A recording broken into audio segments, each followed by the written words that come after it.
Hello friends, very good morning. Welcome to LTEX classes. Welcome to the Hindu editorial analysis.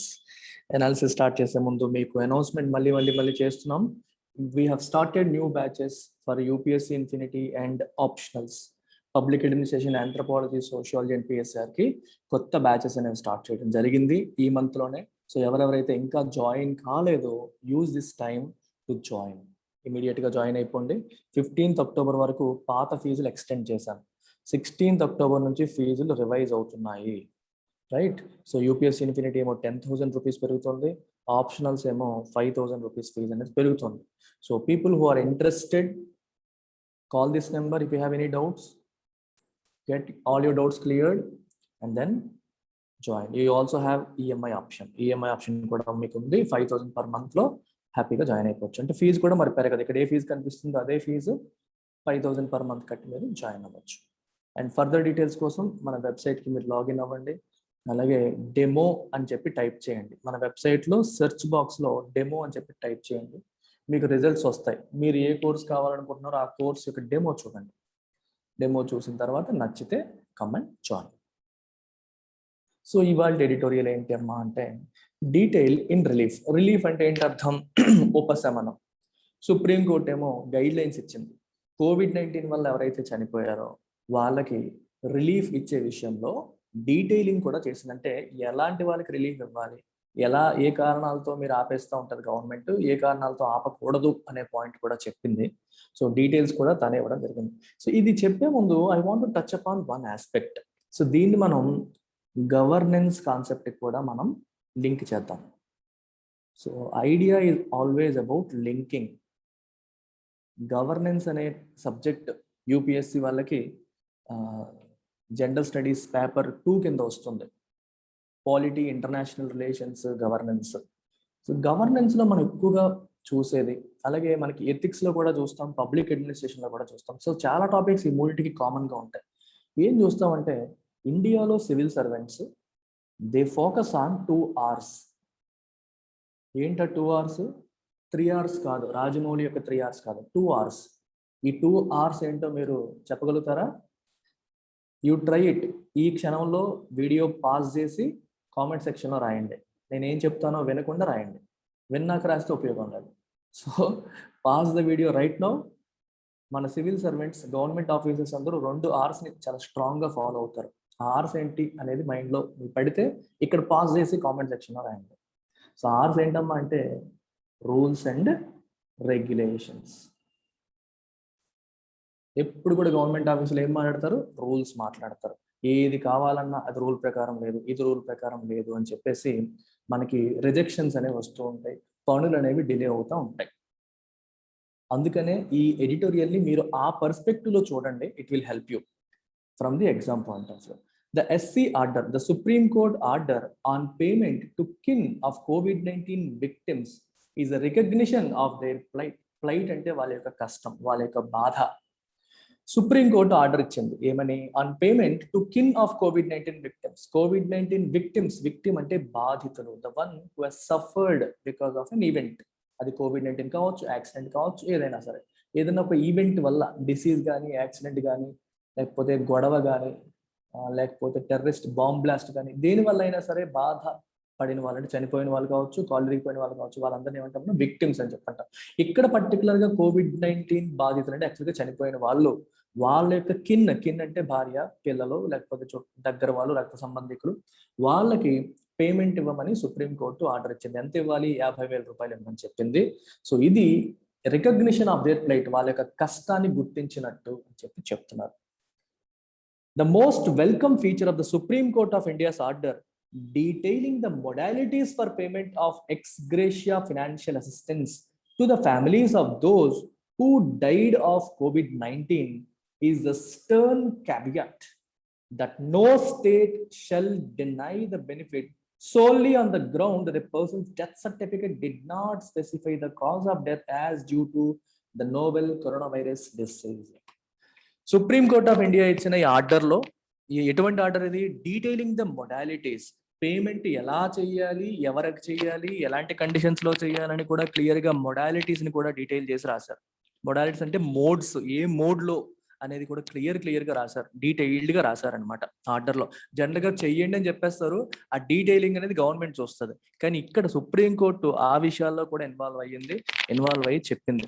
ఏ విషయంలో? For payment of ex gratia అంటే legal obligation లేకపోయినా సరే pay చేయడం. అర్థమవుతుందా? ఇప్పుడు ఎవరైనా యాక్సిడెంట్ లో చనిపోయారు అనుకోండి, గవర్నమెంట్ సడన్ గా 5 లక్షలు ఇస్తుంది. సో గవర్నమెంట్ కి లీగల్ ఆబ్లిగేషన్ లేదు, కానీ మోరల్ ఆబ్లిగేషన్ ఉంటుంది.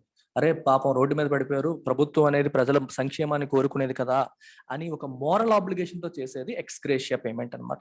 Ex gratia financial assistance to the families of those who died of COVID-19 వల్ల చనిపోయిన కుటుంబాలకి ఇచ్చే విషయంలో మొడాలిటీస్ ని కూడా డీటెయిల్ చేసింది.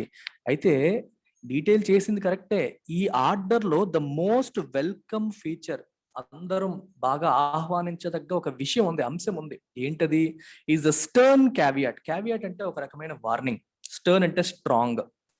ఏంటి ఆ warning? That no state shall deny the benefit solely on the ground that a person's death certificate did not specify the cause of death as due to the novel coronavirus disease. అంటే మన ఏ వ్యక్తి COVID-19 వల్ల చనిపోయాడని చెప్పి మనం ఆఫీస్కి వెళ్ళి డబ్బులు అడుగుతాం. వాళ్ళు ఏమడుగుతారు? డెత్ సర్టిఫికేట్ చూపించండి అని అడుగుతారు. చూపించినప్పుడు అక్కడ COVID-19 అనే పేరు లేకపోతే, నోవెల్ కరోనా వైరస్ డిసీజ్ అనే పేరు లేకపోతే గవర్నమెంట్స్ ఏం చేస్తాయి? డినై చేస్తాయి. ఎందుకంటే COVID-19 బూతుల కోసం ఈ 50,000 రూపాయలు ఇవ్వాలని మేము నిర్ణయించుకున్నాము, ఇది COVID-19 కాదు వేరే పేరుతో రాస్తుంది, మేము ఎలా ఇస్తామని చెప్పి గవర్నమెంట్ ఏం చేస్తుంది? డినై చేస్తుంది. ఎందుకంటే గవర్నమెంట్ ఆఫీసర్స్ ఏం ఫాలో అవుతారు? Rules and regulations. మా రూల్ ప్రకారం COVID-19 డెత్ ఉంటేనే ఇస్తా, లేకపోతే ఇవ్వను. అతను ఇప్పుడు చూడు, మీకు ఒక విషయం చెప్తాను, ఎగ్జాంపుల్ చెప్తాను. నాకు ఎవరికి COVID-19 వచ్చింది. COVID-19 వచ్చిన తర్వాత ఊపిరితిత్తులు ఫెయిల్ అయ్యి హాస్పిటల్లో చనిపోయాడు. హాస్పిటల్లో COVID-19 వల్ల రాయడు, ఊపిరితిత్తులు ఫెయిల్ అయ్యి చనిపోయాడని రాస్తాడు డెత్ సర్టిఫికెట్ లో. కానీ ఊపిరితిత్తులు ఎందుకు ఫెయిల్ అయ్యాయి? దానికి ట్రిగ్గర్ ఏంటి? COVID-19. ఆ విషయం హాస్పిటల్ డెత్ సర్టిఫికేట్ లో రాయలేదు అనుకోండి, హాస్పిటల్ వాళ్ళు మెన్షన్ చేయలేదు అనుకోండి, సో అతనికి అతనికి ఎక్స్గ్రేషియా రానట్టే కదా. ఇట్లాంటి ప్రాబ్లమ్స్ వస్తాయి. అందుకనే సుప్రీంకోర్టు క్లియర్ గా చెప్పింది, ఆ ఒక్క కారణం పెట్టేసుకొని ఆన్ ద గ్రౌండ్ దట్, అంటే డెత్ సర్టిఫికెట్ పైన నోవెల్ కరోనా వైరస్ డిసీజ్ వల్ల చనిపోయారని రాయలేదన్న ఒకే ఒక కారణం పెట్టుకొని మీరు అతనికి బెనిఫిట్ ని డినై చెయ్యకూడదు అని స్టర్న్ క్యావియట్, స్ట్రాంగ్ వార్నింగ్ అనేది ఎవరికి ఇచ్చింది? స్టేట్ గవర్నమెంట్స్ కి చెప్పింది అనమాట. Thanks to the court's assertiveness, the union government shed its initial wariness about incurring the financial burden of compensating the next kin of over 4.49 lakh people officially recorded as having died due to the virus infection. Court చాలా అసర్టివ్గా, అంటే గట్టిగా స్ట్రాంగ్గా నొక్కి చెప్పడం వల్ల union government అనేది shed అంటే విడిచిపెట్టింది. దేన్ని? Its initial weariness. ఇనీషియల్గా అబ్బా ఇప్పుడు 4.5 లక్షల మందికి 50,000 చొప్పున మనం పే చేయాలా అని చెప్పి వేరీనెస్ చూపించింది. వేరీనెస్ అంటే lack of energy, lack of enthusiasm, ఓపిక లేకపోవడం, అలిసిపోవడం, ఇంత ఇవ్వాలా అన్న ఆలోచనతో గవర్నమెంట్ ఆలోచనతో ఉండిపోయింది.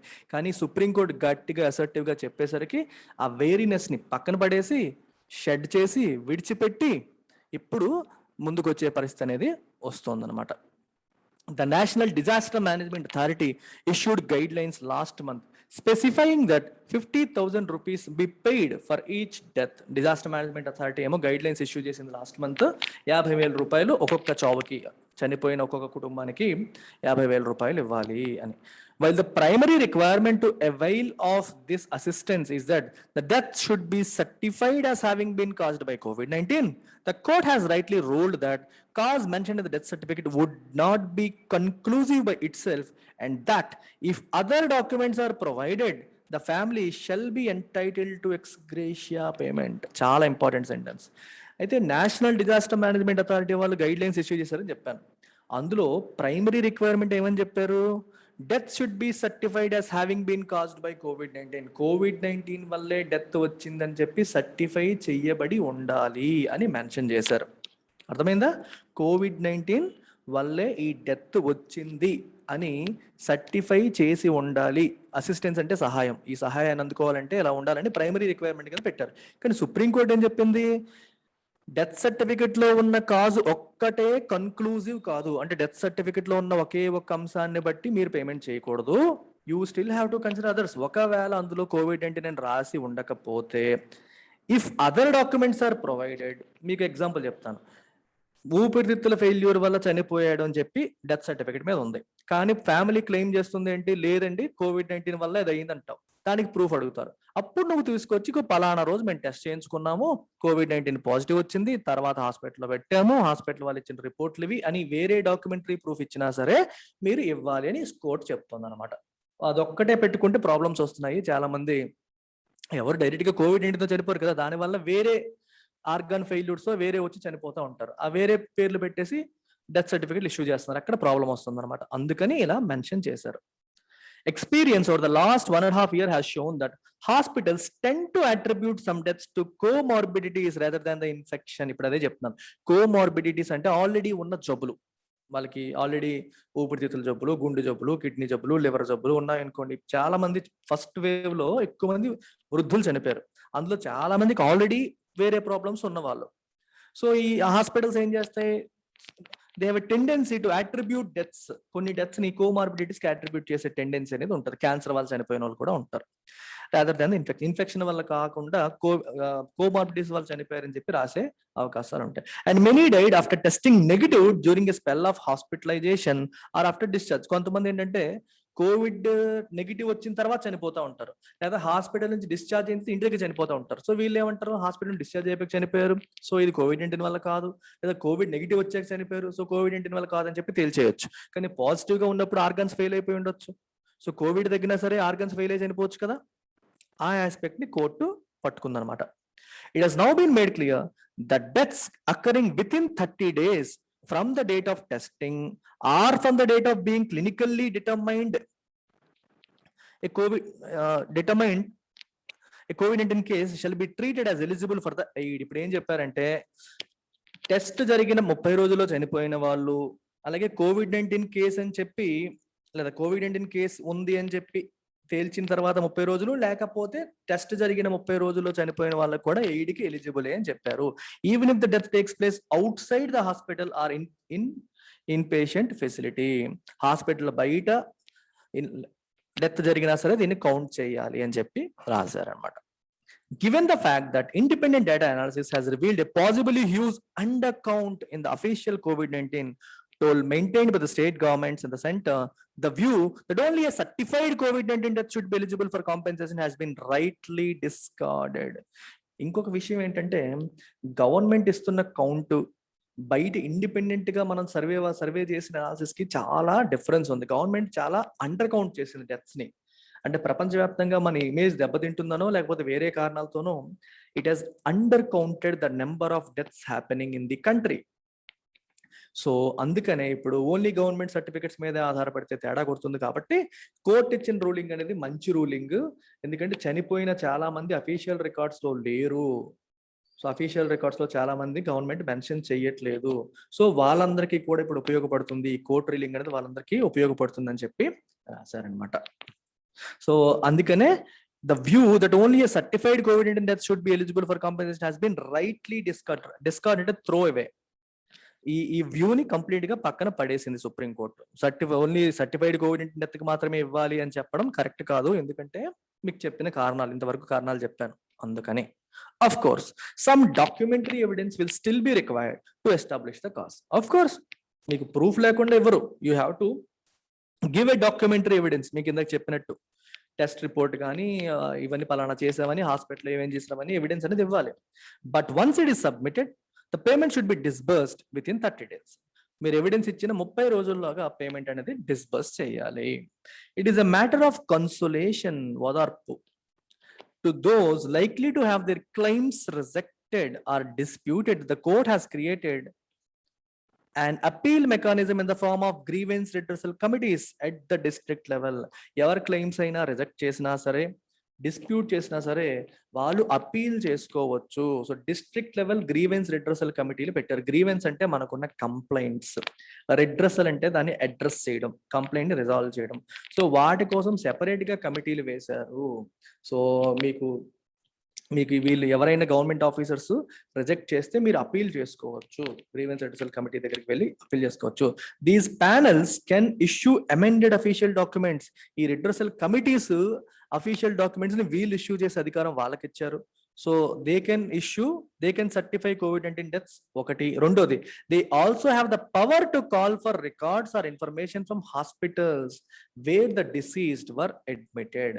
ఏ హాస్పిటల్ అయితే వీళ్ళు అడ్మిట్ అయ్యారో, చనిపోయిన వాళ్ళు, ఆ హాస్పిటల్ నుంచి రికార్డ్స్ ని అడిగి పిలిపించుకుని తెప్పించుకునే అధికారం కూడా ఈ గ్రీవెన్స్ రిడ్రెసల్ కమిటీస్ కి ఉంది. టు బట్రస్ అంటే స్ట్రెంగ్థెన్, రీఎన్ఫోర్స్ అని అర్థం. To reinforce the need for a humane approach. Humane అంటే మానవతా దృక్పథంతో అని అర్థం. హ్యూమేన్ అప్రోచ్ అంటే మానవతా దృక్పథంతో.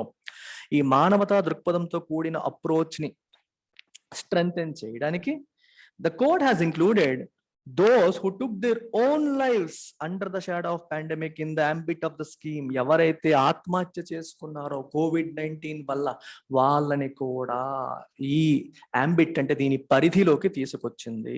అంటే జబ్బు వచ్చి చనిపోయిన వాళ్ళు కొంతమంది, స్ట్రెస్ వల్ల చనిపోయిన వాళ్ళు కొంతమంది, కుటుంబాన్ని ఎలా పోషిస్తానని చెప్పి COVID-19 షాడోలో చనిపోయిన వాళ్ళని కూడా కౌంట్ చేస్తుంది దీంట్లో. It is also advised the authorities to avoid technicalities in processing claims. మీరు క్లెయిమ్ ప్రాసెస్ చేసినప్పుడు రూల్స్ అండ్ రెగ్యులేషన్స్ అని చెప్పి గట్టిగా టెక్నికాలిటీస్ మీద కూర్చొని ఉండకండి అని చెప్పి అథారిటీస్ ని అడ్వైజ్ చేసింది, సలహా ఇచ్చింది. The assistance will be welcomed. Assistance అంటే సహాయం. బై దోస్ ఎఫెక్టెడ్, ఎవరైతే COVID-19 వల్ల సఫర్ అయ్యారో వాళ్ళందరూ కూడా దీన్ని ఆహ్వానిస్తారు. Not because it will be enough to address the adverse impact that numberless families have suffered due to the pandemic. అంటే ఎందువల్ల అంటే ఈ అడ్వర్స్, ఇప్పుడు గవర్నమెంట్ ఇచ్చిన డబ్బులు COVID-19 వల్ల వాళ్ళకి కలిగిన ప్రభావాన్ని తీసేస్తుంది అని కాదు.